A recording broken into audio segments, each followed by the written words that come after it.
Olá pessoal, tudo bem com vocês? Sejam bem-vindos ao CMcast. Nós vamos hoje falar sobre um assunto chamado teologia, a rainha das disciplinas. Eu estou aqui com duas feras, o nosso professor Jonatas, o nosso professor Willy, que também é teólogo.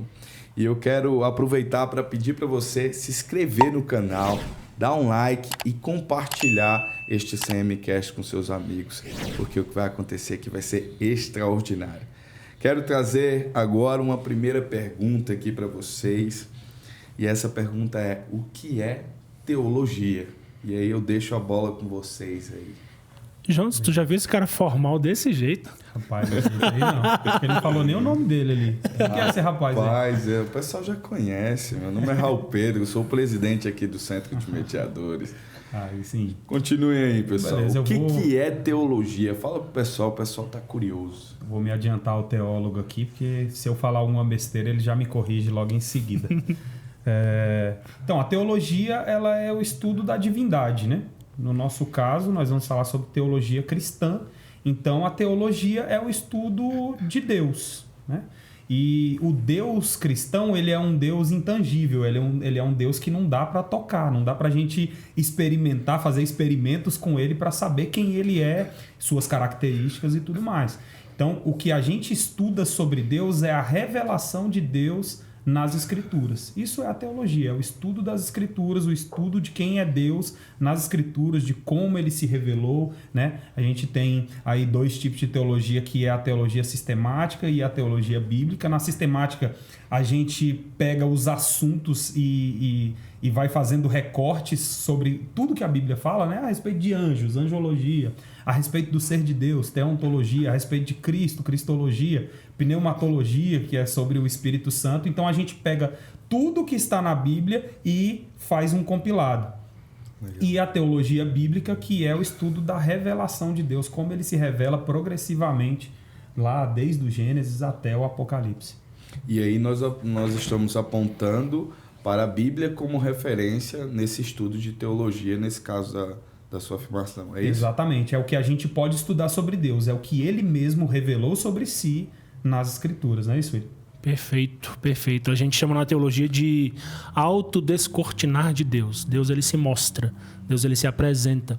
Teologia é a junção de duas palavras, teos, com logia. Teos de Deus, de divindade, logia de estudo, mas o ajuste é justamente esse que o Jonas estava falando. A gente não estuda Deus, não dá para ter Deus como a matéria a ser estudada. Teologia, então, se a gente pudesse olhar de uma outra forma, teologia é o estudo do discurso sobre Deus. Nós estudamos aquilo que se fala sobre Deus. Nós estudamos a revelação que o próprio Deus fez. Então, é nesse sentido o conceito em si.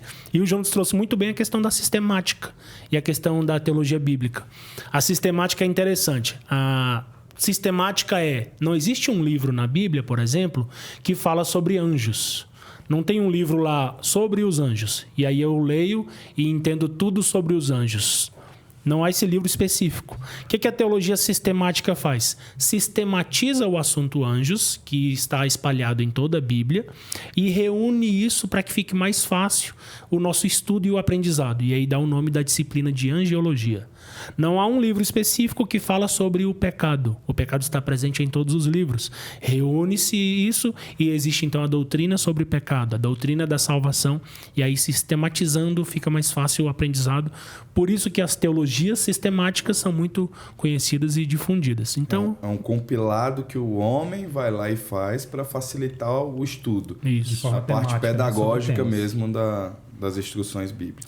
Isso, perfeito. E eu já ouvi falar que tem um modelo de estudo que é estudando livro a livro, né? O que Gênesis fala sobre nós, sobre Deus e etc. E como que seria estudar a Bíblia a partir de cada livro individual e não mais de forma sistemática, né? O que vocês acham? Aí seria a teologia bíblica, né? A revelação de Deus de forma progressiva. E aí, de forma progressiva, a gente pode pensar que primeiro vem Gênesis, depois vem Êxodo, depois Levítico, Números, Deuteronômio, e não é assim. Na verdade, assim, se você pegar o primeiro versículo da Bíblia, no princípio criou Deus os céus e a terra, Esse é o mesmo versículo que está no primeiro versículo do livro de João, já no Novo Testamento, né? No princípio era Deus, o verbo era Deus, esse Deus ele estava entre nós e tudo que foi criado por meio dele, e sem ele nada do que foi feito se fez. Então, a progressão que a gente estuda na Bíblia também, ela não é de livro a livro, né? De forma cronológica, mas de forma da revelação de Deus, de como ele se revelou. A gente vai descobrir que Jesus Cristo estava lá no princípio, criando todas as coisas, quando ele se revela de forma carnal, né? De forma encarnada, na verdade. Jesus de forma carnal é meio complicado, né? Mas encarnado, né? E a gente vai descobrir que ele é Deus, e Deus é o Pai, o Filho e o Espírito Santo, que é mais uma coisa que a gente tem que falar a respeito da Trindade. Então, a revelação ela é de forma progressiva, e quando a gente chega num certo progresso, a gente volta lá para o início para entender novamente o que Deus estava tentando nos dizer. Muitos falam até que Gênesis tem tudo lá, contém praticamente toda a revelação, porque Cristo está lá, Deus está lá, a humanidade está lá, o Espírito Santo está lá. Está tudo lá em Gênesis, né? Como Sim. vocês olham para Gênesis? Gênesis significa início, princípio, né? Na nossa Bíblia é o primeiro livro, porque é onde começa tudo. É interessante que alguns pensadores qualificam Gênesis 1, 2 e 3 como a sementeira teológica. O que quer dizer isso? A maioria das doutrinas que a Bíblia vai explicar e aprofundar tem a sua origem em Gênesis 1, 2 e 3. Na criação, na queda e na promessa de um Redentor. Então, tá tudo em Gênesis. O Espírito Santo aparece lá, pairando sobre a face das águas. Cristo é o poder criativo divino, ele está lá. O Pai está criando todas as coisas com o poder da sua palavra. Então, ler Gênesis e se fundamentar em Gênesis é um excelente, bom início para qualquer pessoa, qualquer teólogo ou aspirante a teólogo, qualquer cristão. Legal. A teologia apontando para a Bíblia aponta, obviamente, para Cristo, né? E se formata uma teologia cristã. Como fica para outras pessoas que estudam a parte teológica e têm outras referências, outras escrituras, outros textos como base? É possível? Existem teólogos, existem pessoas que têm outras linhas de raciocínio, né? Porque a gente está partindo de um pressuposto aqui da teologia cristã. Inclusive, eu queria saber qual é a maior delas, né? Do ponto de vista de vocês. A teologia ela é o estudo da divindade, né? Então, a divindade nós sabemos que alguns vão crer em outras divindades e o estudo delas vai ser direcionado de acordo com aquilo que ela crê. Então, tem sim a teologia umbandista, candomblessista e de religiões de outras matrizes, né? Como matrizes africanas. Dentro da teologia cristã mesmo, nós temos várias divisões também, como a teologia católica, a teologia cristã reformada e a teologia cristã pentecostal, mais recente agora. Então, o estudo da divindade é naquilo que a pessoa acredita como divindade, né? E o Willy pode falar bem mais a respeito, mas a teologia cristã, com certeza, é a mais estudada do mundo, até por conta do seu arcabouço, que é a Bíblia, né? Que foi escrito num período aí de 2000 anos, né, do seu início até a sua compilação final, e já tem 2000 anos que ela vem sendo estudada e vários teólogos muito conhecidos, pessoas muito respeitadas nesse meio, né, Willy, que tem falado a respeito da revelação de Deus por meio da Bíblia, né? Sim, com certeza. A teologia cristã ela é muito bem embasada. Ela tem muitos pensadores, muitos pesquisadores que afirmam a sua veracidade. Nós temos pesquisadores, por exemplo, que têm a Bíblia como o seu alvo de pesquisa, que muitos deles não são cristãos, eles são até ateus alguns. Mas olhando para o livro em si, para a história do livro, para como ele foi compilado, para como ele foi traduzido, para como ele chegou até as nossas mãos, a Bíblia é um livro que merece muita confiança. Inclusive tem um livro que tem esse título. O Antigo Testamento merece confiança? A Bíblia merece confiança? Então, nós temos um livro muito estudado, um livro muito sólido e que é o alvo da teologia cristã, que com certeza é a maior teologia estudada no mundo. Legal. Me surgiu uma curiosidade, espero que de vocês aí em casa também. Olhando para a Bíblia, ela tem vários detalhes sobre sua história e como a nossa história aconteceu aqui na Terra, né? Para quem crê dessa forma. Olhando para a parte histórica, se eu fosse deixar a Bíblia um pouco de lado, fosse olhar para o que a gente tem de história, de evidências do que aconteceu ali naquelas escrituras, será que é possível saber se Cristo realmente passou por essa terra, saber se esse povo realmente existiu mesmo, esse povo que chama o nome do Senhor, o nome de Deus, esse Deus da Bíblia? Fala um pouquinho sobre isso, fiquei muito curioso para saber a opinião de vocês. A gente tem, assim, se for olhar cada detalhe da Bíblia, é muito difícil você comprovar isso de forma histórica, muito difícil, ainda tem como, né? Mas aquilo que é o principal, que é a veracidade da encarnação de Jesus Cristo, a veracidade de sua morte, de sua ressurreição, isso é a fé quem tem que nos trazer, com certeza. Mas ainda assim nós temos o relato, o principal deles é de Flávio Josefo, né? Flávio Josefo era um judeu, não era cristão, que simplesmente ele deu veracidade a todas as palavras da história de Cristo na Terra. A todas elas mesmo, assim, inclusive de sua morte, ressurreição e tudo mais. E Flávio Josefo não tinha o mínimo compromisso de atestar essa veracidade. E ele ainda assim, nos seus livros, né, as guerras judaicas, a história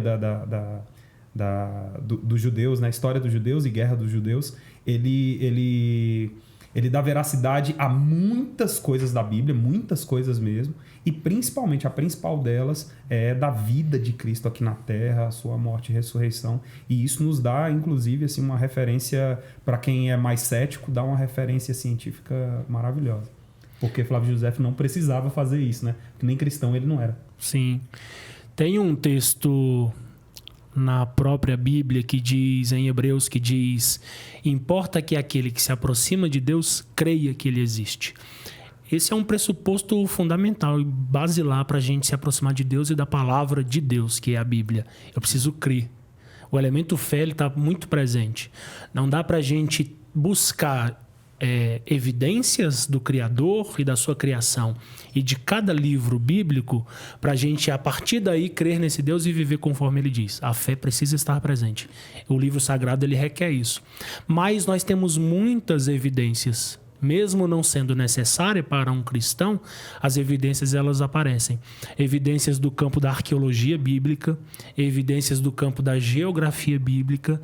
Então, tem muito pesquisador que tem como um trabalho muito sério pesquisar arqueologicamente e geograficamente aquilo que a Bíblia está registrando.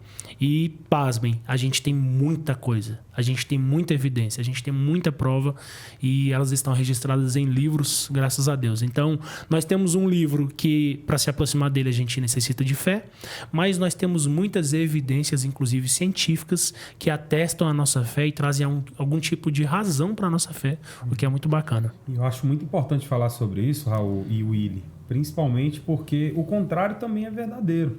A gente fica falando a respeito de evidências da fé, mas a fé ela precisa realmente estar baseada nas escrituras e não nas evidências. Apesar de existirem as evidências, né? Sim. A gente estava falando essa semana a respeito de milagres. A gente, assim, é porque o que é passado para o público, principalmente o público brasileiro, é que o evangélico, o cristão, ele é muito habitolado com essas coisas. Então, tem que ter sinais hoje, tem que ter maravilhas hoje, milagres hoje, né? E a verdade é que a nossa fé precisa ser baseada nos milagres da Bíblia e não nos milagres de hoje. E não limitando o poder de Deus, porque Deus é poderoso para fazer milagre no momento que Ele quiser, da forma que Ele quiser, com quem Ele quiser. Isso aí não é um limitador para Deus. Mas para eu ter fé nesse Deus, eu não preciso crer nos milagres que Ele faz hoje em dia. Eu preciso crer nos milagres que estão lá registrados na Bíblia. Por isso que a fé é um pré-requisito da vida cristã. Né? Esse relacionamento da fé com as escrituras e trazendo a ciência também como uma forma de estudo e abordagem. Um dia desse eu estava lendo e percebi um texto que falava sobre um estudo que cientistas fizeram e analisaram a Arca de Noé, né? A Arca de Noé, ela foi comprovada que da forma como ela foi feita e com os animais que foram colocados dentro dela, ela flutuaria sim e suportaria talvez esse dilúvio que aconteceu na Bíblia. Mas e aí eu quero provocar um pouco mais vocês nisso aí. Eu acho que vale a pena. A ciência, ela precisa estar contra a Bíblia ou ela pode, de alguma forma, estudar livremente as Escrituras a fim de atestá-la também em evidências científicas? É óbvio que se nós apontarmos para o que é exigido na Bíblia em relação a acreditar ou não, vamos acabar na fé. Mas essa Bíblia proíbe as pessoas de estudarem academicamente, cientificamente, explorarem as suas evidências e aquilo que foi exposto nela? O que vocês acham? Não, de forma alguma. Inclusive, fazer isso com o ser humano seria colocar ele dentro de uma jaula que ele não consegue ficar, né? Tipo assim, agora você vai ter só que crer e você não vai poder correr atrás de evidência nenhuma. O ser humano não ia aguentar. O ser humano, ele precisa de algo palpável, né? E Deus sabe muito bem disso. Ele não faz questão de que todas as coisas registradas na Bíblia sejam comprovadas de forma científica, mas muitas coisas são exatamente para satisfazer, nem que seja um pouco só, esse ser humano que tem essa necessidade, né? Mas tem um versículo em Deuteronômio que diz que aquelas coisas que não foram reveladas, aquelas coisas que Deus guardou para ele mesmo, ele fez isso porque ele quis. Ele queria que aquelas coisas não fossem reveladas até para que o pressuposto fosse realmente a fé e não aquilo que é palpável.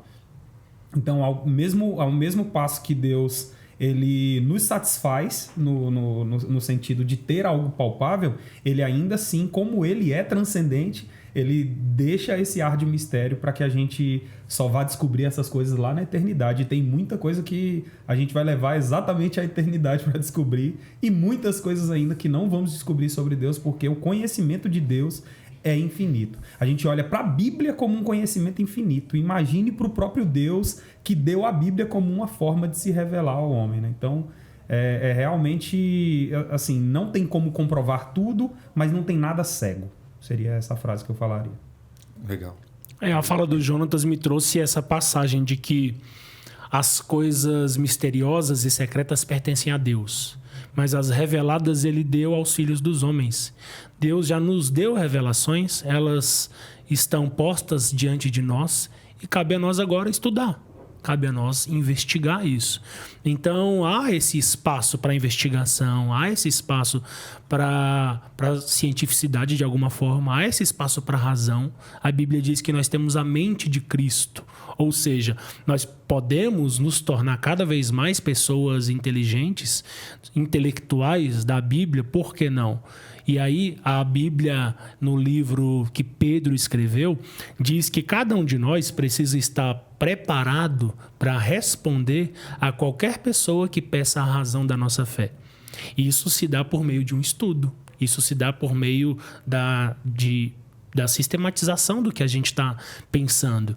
Então a gente... E até uma dor do povo cristão hoje. Você conversa com um cristão, seja ele católico, seja ele protestante, a maioria dos cristãos não conseguem defender a sua fé. Não conseguem arrazoar um pouco e explicar o porquê que creem, porquê que vão a uma comunidade, porquê que abrem a sua Bíblia e leem. Elas não sabem o porquê.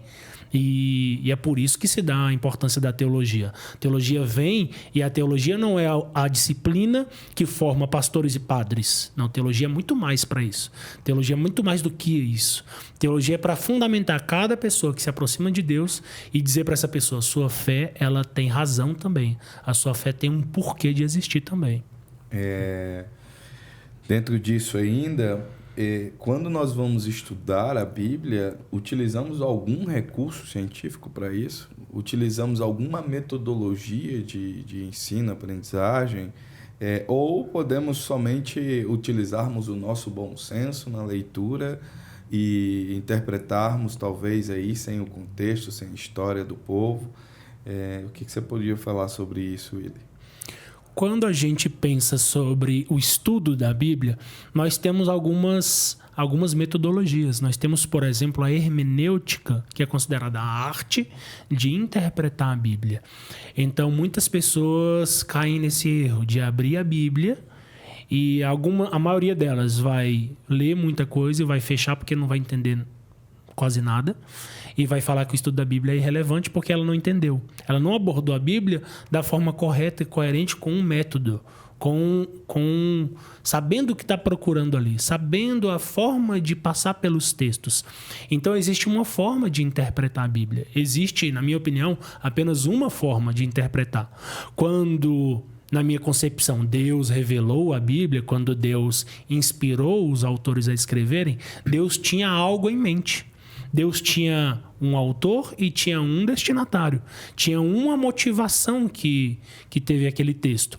A interpretação é quando eu entendo o que o autor queria dizer com esse texto. E existe, então, a hermenêutica, que é a disciplina que estuda a interpretação da Bíblia. Então, a ciência oferece para a gente, sim, alguns recursos para a gente, a partir de um método, ter eficácia no nosso estudo bíblico. E é legal falar sobre os perigos de não ter a hermenêutica como base para a interpretação bíblica. Eu queria até que vocês trouxessem um exemplo nesse sentido.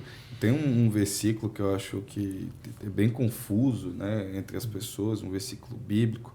Nós estamos falando sobre a teologia cristã como uma teologia mais buscada do mundo, né, e estamos fazendo referência a ela nesse CMCast.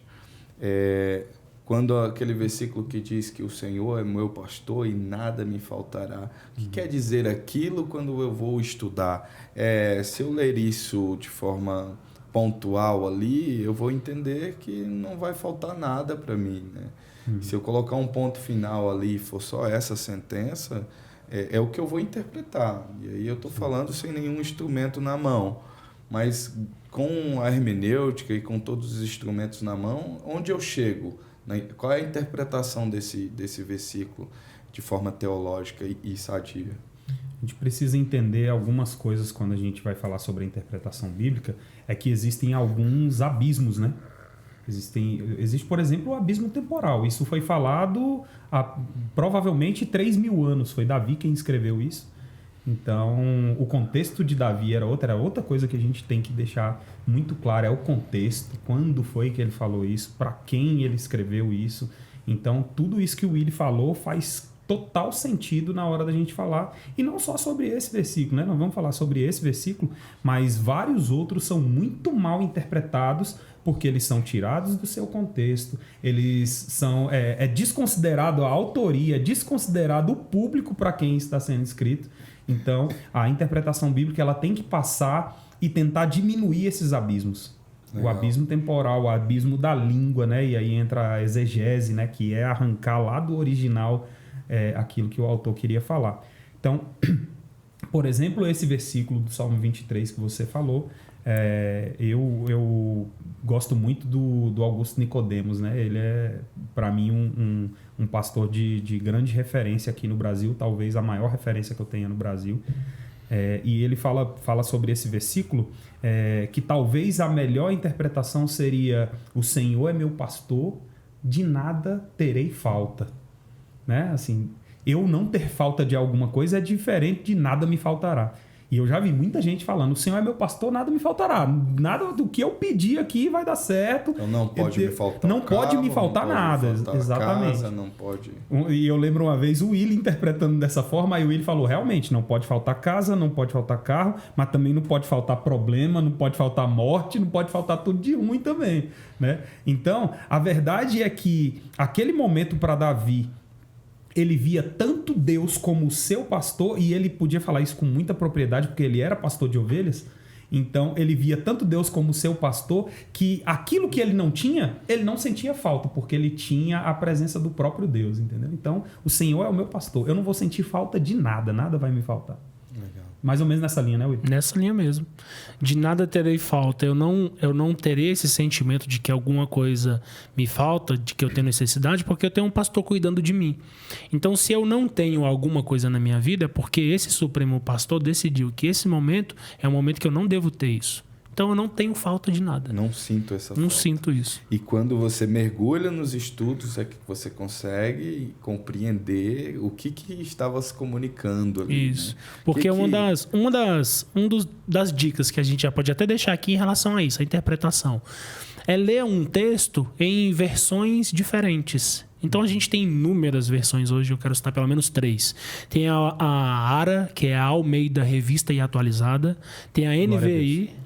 A NVI, que é a nova versão internacional, e tem a NTLH, a nova tradução na linguagem de hoje. Se você ler o mesmo texto, a mesma referência, nessas 3 versões distintas, muita coisa já se elucida. Você já presta atenção e já atenta para coisas que em uma leitura rápida, em uma única versão, você não atentaria. Legal. Então, tem muita coisa relacionada à interpretação bíblica que a gente tem de instrumento para realmente interpretar bem um texto bíblico. Só para você não ir para o próximo tópico antes de eu...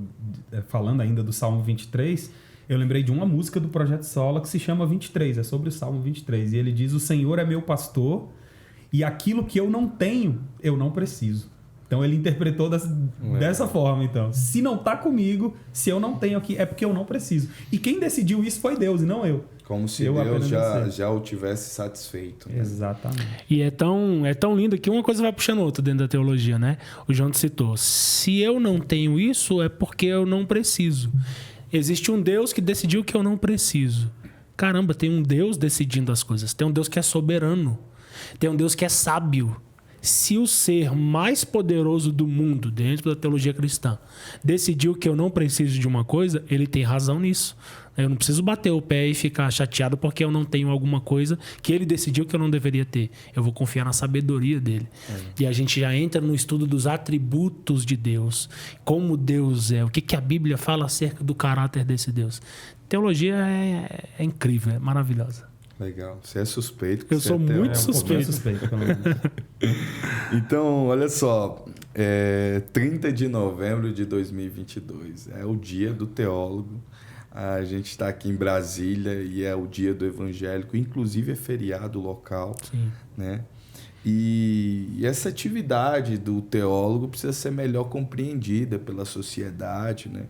Essa disciplina teologia precisa ser melhor expandida, né? E essa mensagem que nós estudamos na Bíblia me parece que requer, sim, alguma atenção, alguma interpretação. E onde o teólogo entra nesse papel, né? Ele é um mensageiro, ele é um profissional. Quais as características que falam que essa pessoa é um teólogo? O que ela faz na prática? Jogo a bola para vocês aí. Acho que eu vou deixar o teólogo falar o que o teólogo faz, né? Uma das coisas que a gente já de cara atribui ao teólogo é, por exemplo, nós termos as Bíblias em nossas mãos. Ter uma facilidade a adquirir uma Bíblia. Isso foi trabalho de um teólogo, trabalho de uma tradução. A Bíblia originalmente foi escrita em grego, em hebraico e partes em aramaico. Precisou-se de tradução para que isso chegasse no inglês, no português, espanhol e em diversas línguas. Então, quem é uma das atribuições do teólogo é essa interpretação, essa tradução. É ele trazer a Bíblia para o nosso contexto. E aí, o teólogo não é simplesmente a pessoa que traduz as línguas, mas ele traduz a mensagem. Ele traduz a mensagem para uma comunidade de fé, ele traduz a mensagem para uma sociedade, ele é o responsável por trazer os oráculos de Deus para todos aqueles que querem ouvir. Então, eu diria mais ou menos assim, o teólogo é um servo do povo. Isso que é o teólogo. Sim, e indo nesse sentido, é muito bom, já citei aqui uma vez, citar novamente o Augusto Nicodemos, o que ele fala a respeito do teólogo. Ele fala que todos nós somos teólogos. Todo mundo está tentando descobrir, por exemplo, a nossa origem e para onde nós vamos após a morte, por exemplo, né? E isso é um trabalho que o teólogo faz de forma minuciosa, né? A gente talvez, assim, os populares, vamos dizer, qualquer pessoa vai pensar sobre isso. o teólogo ele vai buscar essa resposta. Ele vai buscar essa resposta. E há uma fonte para ele buscar, que é a Bíblia. A gente falou pouco a respeito, mas a história da igreja também fala muito a respeito de tudo que o teólogo pode buscar, né? Então, essas questões máximas e questões que são questões comuns a todos, são questões que são respondidas pelo teólogo. O teólogo é alguém muito relevante na sociedade. Parece que nós temos uma necessidade de crer em algo maior, e isso parece estar em todos os seres humanos. Algumas pessoas decidem não crer em algo maior, mas decidem crer também em eventos da natureza como algo maior. De alguma forma, essa explicação é uma coisa que a gente quer, né? Quer responder, né? De onde eu vim, para onde eu vou, o que existe sim ou não vida após a morte. E eis a razão porque existe tantas religiões no mundo, porque as pessoas não conseguem conter essa vontade de ter uma espiritualidade, de ter um credo, de ter uma religião, talvez. E a teologia, na palavra em si, de fato, é realmente buscar a resposta sobre a divindade, né? Estudar a divindade, pelo que eu entendi que o Willy trouxe aqui. E essa necessidade está em cada um de nós. A teologia responde parte dessa necessidade, ou vocês consideram que a teologia tenha toda a resposta para essa necessidade? A teologia que nós estamos falando nesse momento é a teologia cristã. Como que a teologia cristã vê essa resposta? Tem a resposta de onde eu vim, o que eu estou fazendo aqui, para onde eu vou, que são essas perguntas existenciais, né? A própria ciência, né, estuda a parte existencial. E qual é a resposta da teologia cristã para isso? Pode parecer muita pretensão, mas eu diria que a teologia cristã ela tem sim a resposta para todas as questões existenciais. Para todas elas. Ela pode chegar a uma satisfação. Porque algumas questões existenciais elas são acima até do que a gente pode entender. Então, realmente, a gente não vai ter resposta de forma exaustiva para essas coisas. Mas uma resposta satisfatória, uma resposta que vai acalentar o coração de um desesperado que não sabe de onde veio, não sabe para onde vai, qual o seu propósito aqui nessa terra, por que ele está aqui. A Bíblia tem respostas para isso. Essas respostas estão em Deus, né? Essas respostas estão em Deus. E Deus se deu a revelar por meio das Escrituras, da Bíblia. Então eu penso que sim, a teologia cristã pode responder às questões existenciais, às maiores questões existenciais. A ferramenta de trabalho do teólogo é a Bíblia. E quando ele vai vasculhar a Bíblia e fazer suas verificações, suas pesquisas, ele é inevitavelmente direcionado a alguns textos bíblicos que vão deixar isso claro. Fomos criados por um Criador e Ele nos criou para Ele mesmo. Enquanto eu não me encontrar nele, eu estarei perdido para sempre. É por aí que as respostas começam a surgir. E é óbvio, como a gente já citou aqui, que tudo isso é matéria de fé. Se eu não acredito na existência de um Deus, se eu não acredito na própria Bíblia como um livro divino, eu não vou acreditar nessas possíveis respostas, né? Mas são respostas muito plausíveis e respostas que têm acalentado o coração de muita gente. Como alguém que prefere não acreditar, em um ser maior, pode estudar teologia? Será que ele tem que se limitar a ter essa fé? Ou ele pode estudar quanto ciência, quanto conhecimento? Ele pode mergulhar em algum momento? Fico imaginando alguém curioso, né? Porque alguém curioso vai ouvir, nossa, é legal vocês falando sobre isso, mas eu não declaro essa fé, Sim. essa crença. Eu posso ou não estudar isso que vocês estão falando? Posso ser um crítico nisso? Posso aprofundar nisso? Como seria isso para vocês? Eu diria, inclusive, para ele buscar o testemunho do Augusto Cury, né? Augusto Cury era um curioso. Ele queria saber a respeito de Jesus Cristo e ele era ateu, inclusive. Lembro de ter visto o testemunho dele. E ele foi estudar sobre esse líder incrível que era Jesus Cristo, né? E hoje é uma das referências cristãs que nós Então, temos esse no é um Brasil. exemplo de Esse é um um homem grande que não tinha essa crença. Foi Ele foi estudar. O Augusto Cury é um psiquiatra, né? Ele foi estudar por curiosidade, né? De quem é esse líder, né? Sim. Chamado Jesus Cristo. Partindo disso, me parece que essa fé aflorou sobre ele. Sim, e pode aflorar e pode não aflorar, mas de qualquer forma você pode estudar sim. Flávio Josefo também, que nós já citamos aqui, era um judeu que foi escrever a respeito de Cristo, de coisas que ele foi testemunha ocular, inclusive. Entendeu? E isso pode fazer com que você se torne um cristão ou não. Mas conhecimento, a Bíblia é uma fonte infinita de conhecimento. Eu penso que é coerente alguém que afirma que não acredita no Deus da Bíblia depois de ter estudado a Bíblia. Aí sim, ele está falando com propriedade. Estudei a Bíblia inteira e decidi não acreditar. Por isso ou por aquilo. E elencar os seus motivos. Mas é difícil alguém falar que não acredita e nunca leu, nunca estudou, nunca questionou. Então, como o Jonatas disse, todo conhecimento é muito bem-vindo. A Bíblia é considerada um livro de sabedoria milenar. Quanto conhecimento há na Bíblia para o dia a dia, para a vida de alguém que não necessariamente vai viver em fé.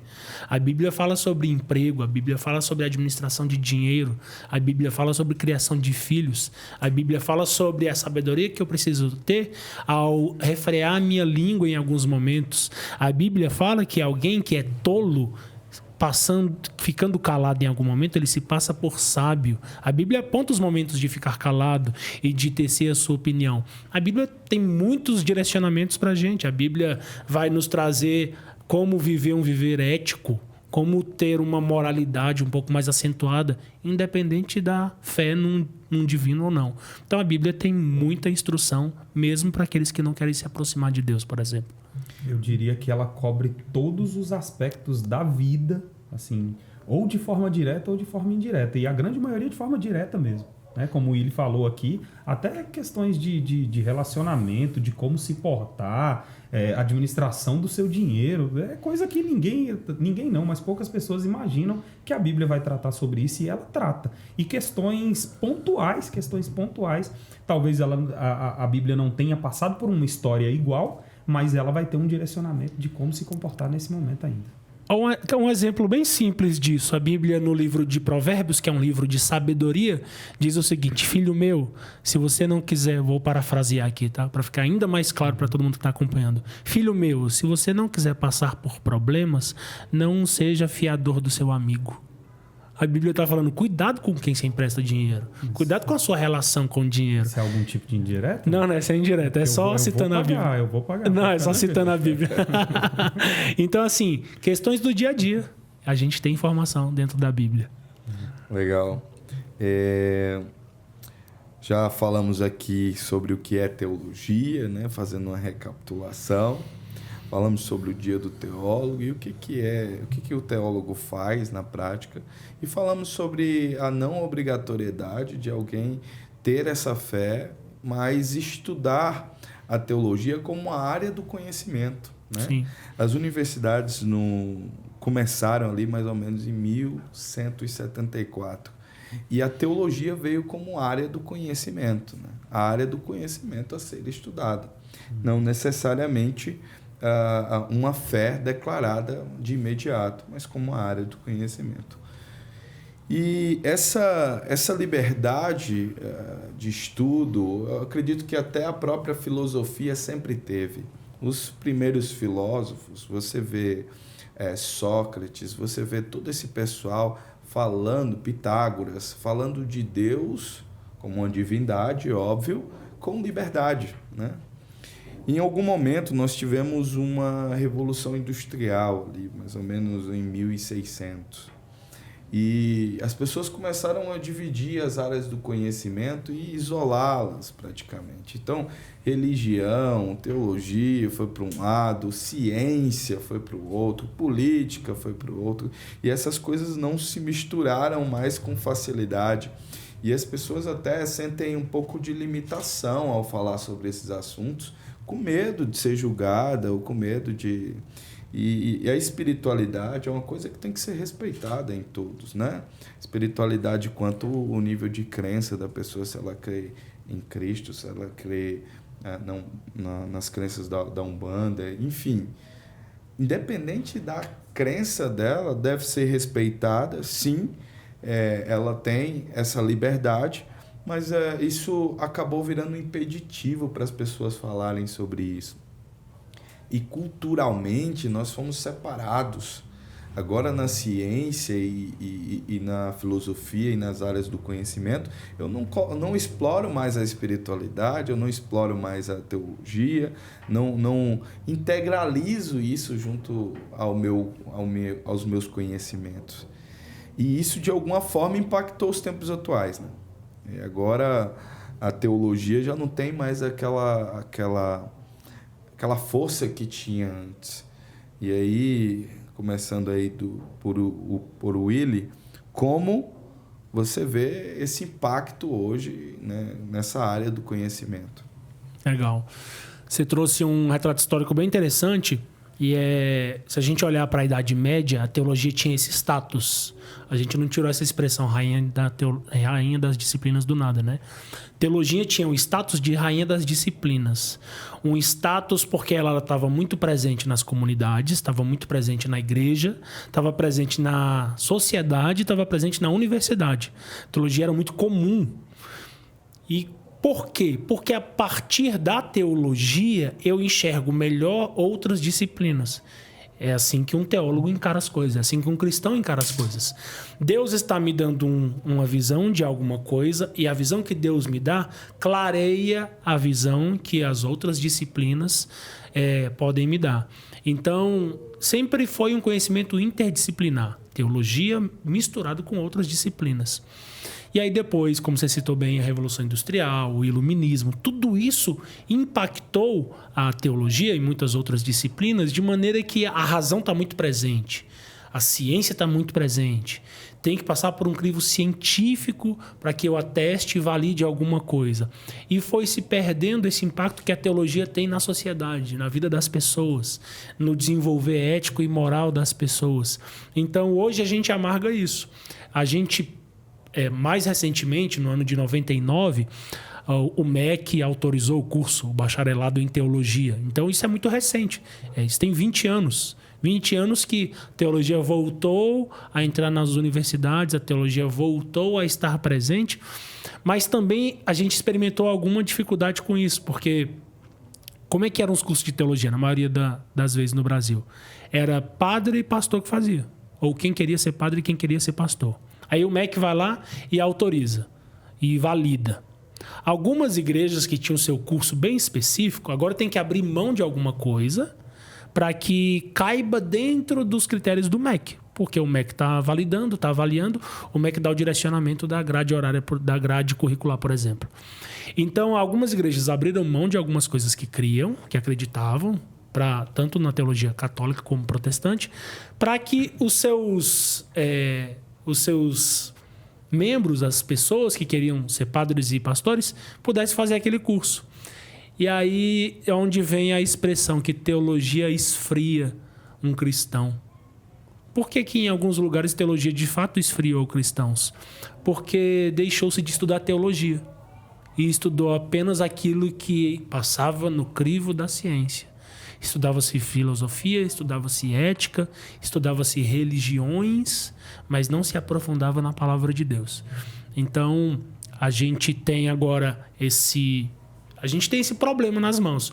Como ter um curso que possa se nivelar ao status do que a teologia era antes? Como é que a gente faz isso? Então, é um questionamento que a gente tem, que a gente pode elencar algumas respostas, mas é assim que está hoje, né?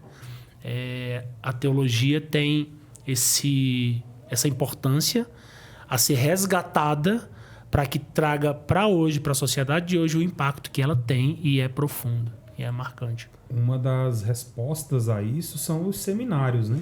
O seminário ele pode ser feito de maneira mais ministerial, sem tanto controle por parte do MEC ou por parte de qualquer órgão regulador.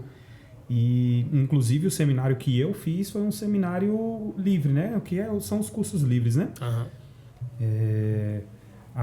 O curso, o bacharelado, ele vai ter algumas coisas para seguir. Ainda assim, a gente tem ainda curso batista, curso presbiteriano, reconhecido também pelo MEC.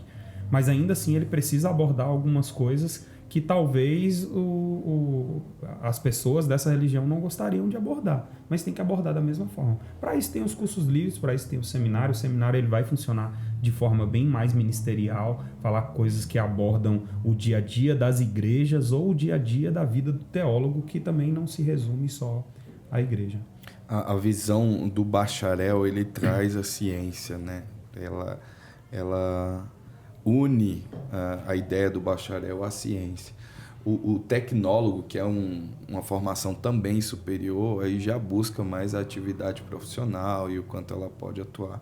Então, eu vejo dessa forma que quando a teologia é colocada dentro de um curso, que a linha dele é bacharel, então a ciência precisa entrar junto para explorar a área do conhecimento da teologia. E talvez seja isso que tenha dado um pouco da esfriada, né? Daqueles que já entravam com uma fé declarada, né? Então, quando eu vou escolher um curso de teologia, eu já queria perguntar como é que foi o seu critério para escolher um curso de teologia. Qual o critério que você teve? Eu quero fazer teologia, quero estudar isso, acho que está na minha essência, está na minha curiosidade, ou é uma coisa que lhe chamava atenção, ou a sua própria declaração de fé? Quando você foi escolher, o que você encontrou, né? E por que você escolheu esse curso? Legal.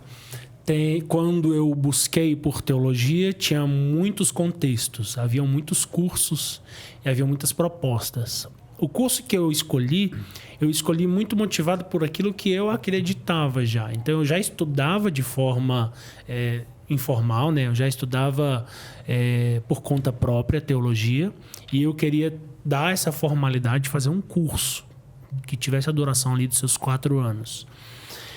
Eu optei por um curso que fosse de alguma forma dogmático, um curso que tivesse uma comunidade de fé por trás, um curso que estivesse alinhado com aquilo que eu já acreditava da palavra de Deus. E aí, no entanto, esse curso não era reconhecido pelo MEC. E aí eu lancei mão do dispositivo onde eu podia integralizar, convalidar o meu curso posteriormente. Então, eu fiz 4 anos de bacharelado e estudei mais 1 ano para convalidar. Aí, nessa instituição onde eu convalidei, os estudos eram bem diferentes, bem científicos, com disciplinas muito diferentes do primeiro curso. Então, para formalizar, foram 5 anos de estudo, né? No bacharelado. Mas a minha opção foi isso. Eu queria um curso mais confessional. Queria um curso que me aproximasse mais de Deus e da minha fé. Eu também, quando fui estudar teologia, tanto é que eu abri mão mesmo de fazer um bacharelado, né? Eu fiz um seminário, inclusive nós fizemos juntos por um tempo, né? Ainda não finalizei por conta do... Foi bem na época da pandemia, né? Quando teve a época da pandemia, deu uma complicada no curso, mas pretendo terminar ainda. Mas foi para aplicar na minha comunidade de fé, que é o que a grande maioria dos teólogos faz, né? Assim, eles estudam para poder aplicar os conhecimentos na sua comunidade de fé. Mas não se resume só a isso, né? A gente vê, por exemplo, eu acho que a maior área de atuação do teólogo é na área do ensino. Eu lembro que na minha época de colégio, não faz tanto tempo assim, mas eu lembro na minha época de ter o ensino religioso, né? Professores de filosofia, de sociologia. Geralmente um teólogo se encaixa bem nisso aí, tanto na área pública quanto na área particular.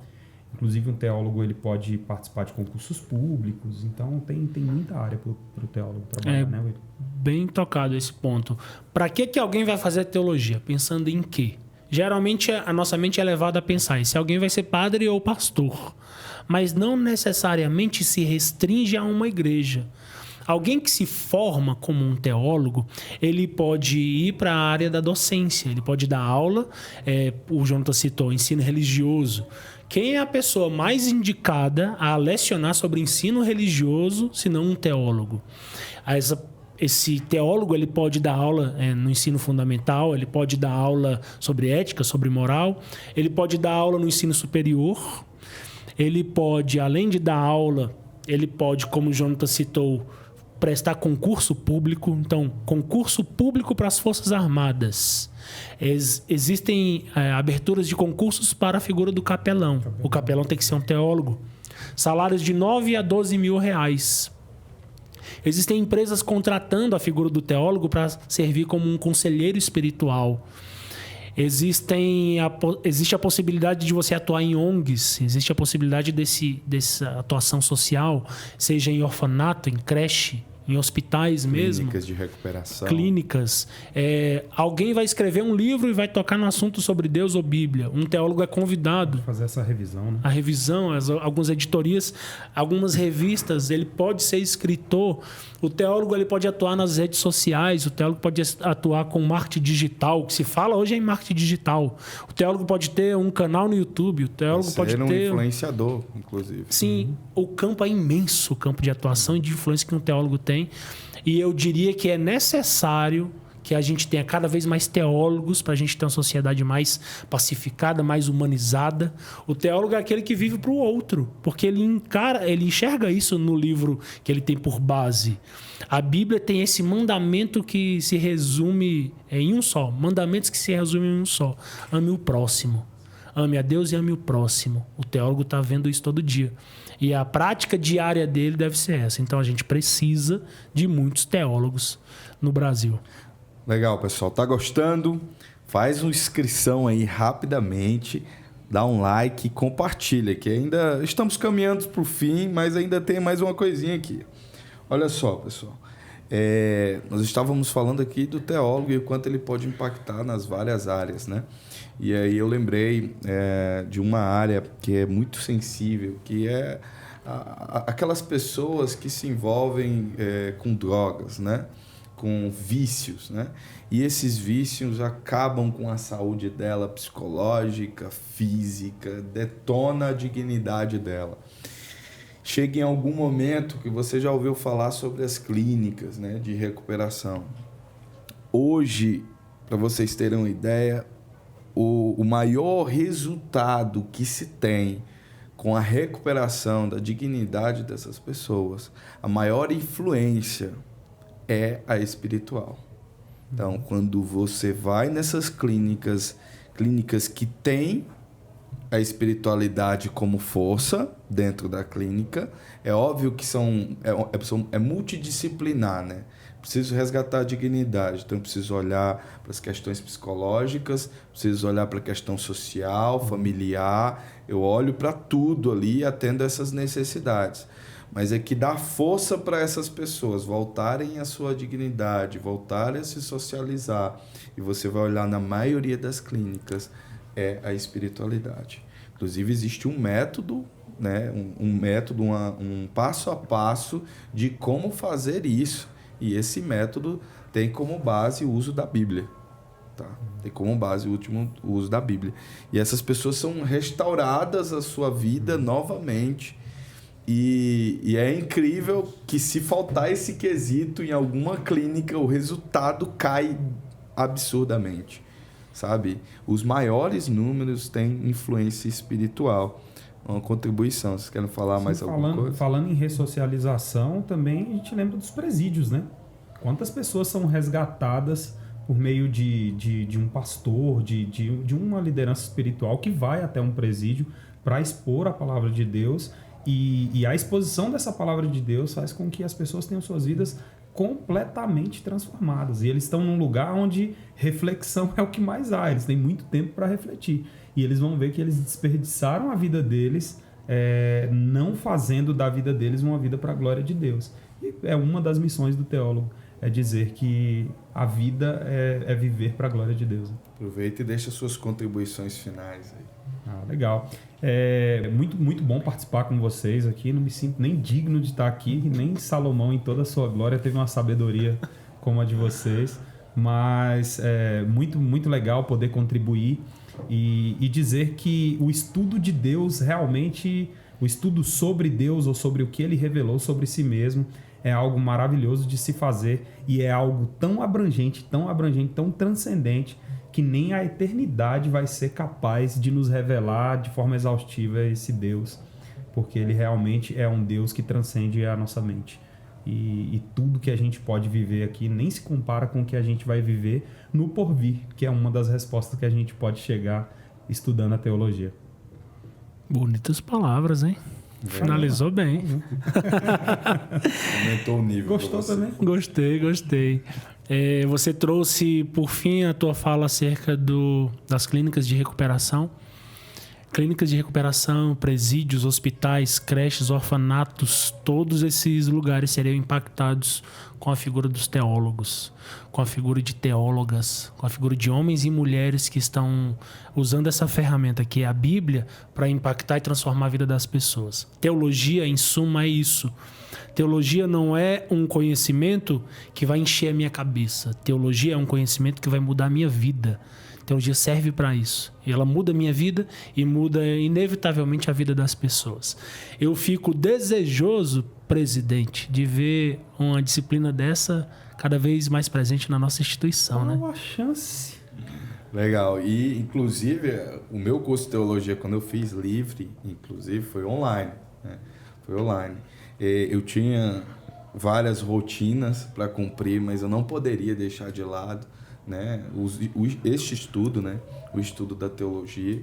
Inclusive, eu acho que é uma área multidisciplinar para todos, e todos em algum momento ali vão acabar fazendo um curso de direito e um curso de teologia, um curso de psicologia e um curso de teologia. Me parece que, como rainha das disciplinas, elas se complementam, né? E fiz online, então não sei, né? Vamos aguardar aí, ver se vai ter novidade aí nos próximos dias. Fica a dica para vocês. Alguma contribuição, Willi? É isso, agradecer esse papo, agradecer poder falar sobre teologia. Eu amo teologia, fiz meus estudos em teologia, fiz pós-graduação, me aprofundei em aconselhamento, vou iniciar um mestrado em teologia agora e eu amo falar sobre isso e já estou ansioso para o próximo papo sobre teologia. Gratidão. Hein? Legal. Muito obrigado. Então, pessoal, assim, vamos só deixar algumas coisas bem claras aqui para vocês. Teologia, quanto área do conhecimento, todos têm a liberdade de ir lá e estudar, sem necessidade nenhuma de declarar alguma fé. Nós, quanto pessoas aqui, também respeitamos cada fé e cada área da teologia. Nós, quanto instituição de ensino, também queremos colocar essa área do conhecimento aqui dentro. E todas as outras faculdades aqui no Brasil, por exemplo, já experimentam ter a teologia dentro da sua grade. Estude mais, ame o conhecimento, aprofunde, é a dica que eu lhe dou. E agradeço a sua audiência, agradeço a audiência de todos aqui também. O bate-papo que a gente teve foi legal, foi maravilhoso. Muitas coisas ficaram esclarecidas para mim. E eu espero que esse esclarecimento também tenha chegado até você aí. Se inscreve no canal, dá um like e compartilha esse vídeo para o pessoal assistir posteriormente também, tá bom? Gratidão a vocês, até a próxima, tchau, tchau. Valeu.